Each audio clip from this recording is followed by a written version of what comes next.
I have had to clone myself tonight. I have to actually be in Asia Society, where we are celebrating the cinema of two fantastic Iranian filmmakers, Jafar Panahi and Mohammad Rasulov, who have just been sentenced to 6 years in jail and 20 years banned from making films. And we are both celebrating their cinema and also using the occasion to shed light on other, less known political prisoners, labor union activists, student activists, women's rights activists, and so forth. So I do apologize. I'm absolutely delighted that my good friends and colleagues and comrades, Danny Postel and Nader Hashemi, co-editors of this brilliant and pioneering book, in which I'm honored to have been included by their gracious attention to my work, is published as not only a guide into what has happened in Iran over the last year and a half, but also as a historical document of people who have been concerned with the events in Iran, and as participant observers have been writing about this. The so-called Green Movement in Iran, which is a grassroots, massive uprising, decades, if not centuries, in the making, in my judgment, is a healthy, organic movement. It's a movement that is unfolding right in front of our eyes and is changing in various dimensions, has had many gestations and episodes, an episode of street demonstrations, then an episode of transformative writings and declarations and so forth that, in my judgment, have produced some of the most fantastic documents of modern Iranian history. And also visions and debates and so forth. So for those of us who are trying to keep our hands on the pulse of the movement, this historical document is a good springboard for further reflection. Now, another significance of this book is, I have to be cautious not to praise it too much because I'm included in it. It's some of the best writings that have been done on the subject, and as a result will help you stay away from two sets of noises that are generated about not only what has happened in Iran, but equally, if not more importantly, things that have happened in North Africa over the last month and a half. I was just telling my friends and colleagues that when I was in my late 20s and early 30s, there was only one revolution, and that was the Iranian Revolution. And now, this year, I get to be 60, and there are 15 revolutions happening at the same time. So I feel like a kid in a candy store, not knowing quite what to do with myself. So what I say about the Green Movement is equally and even more compellingly applicable about other revolutions and movements that are happening in the region.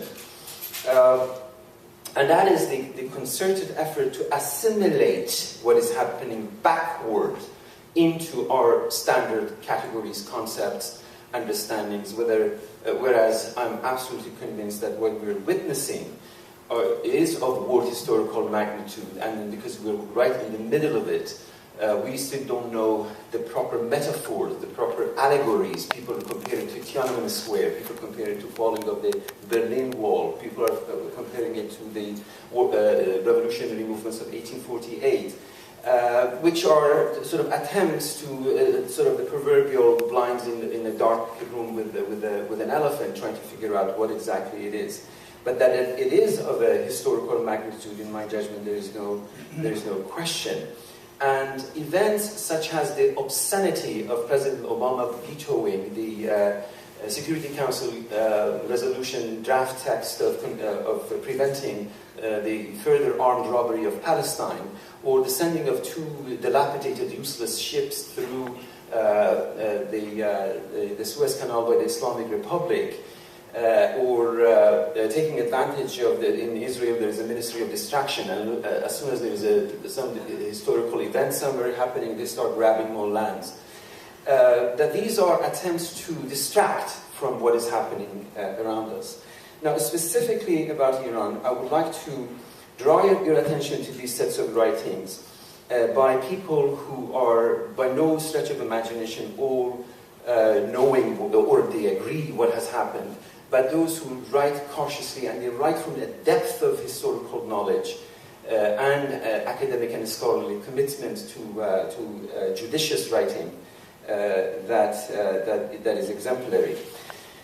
Now, two sets of identical writings that I want to warn you against are those writings and statements by regime changers, John Bolton, Michael Ledeen, Kenneth Timmerman, and Richard Kerr, those who are for regime changers, and the opposite, that I call them regime fixers, namely this husband and wife, Mr. and Mrs. Frequent Flyer, to Tehran. Thousands of us, my friends and colleagues, cannot set foot in my homeland. And these couple are on frequent flyers going back and forth and coming back with their absolute gibberish about what is happening in Iran. Not a single Persian word they can utter. The obscenity of this couple is just beyond comprehension.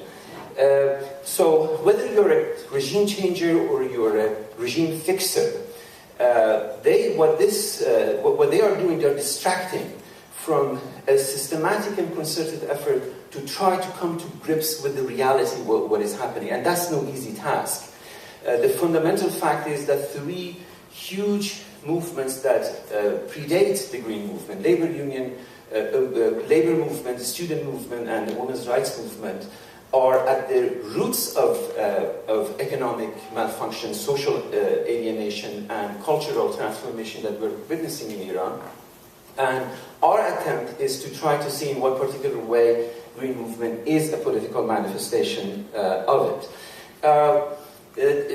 Two other parallels that reflect each other is the language of Islamic Republic. Yesterday you saw a manifestation of it in the Ministry of Intelligence, coming up with this cocoon of conspiratorial theories that they have created around themselves and abuse 72 million human beings, whether they are members of Basij and Pasdaran or the rest of the population, and also the useless expatriate oppositional groups that they have generated as their own mirror image.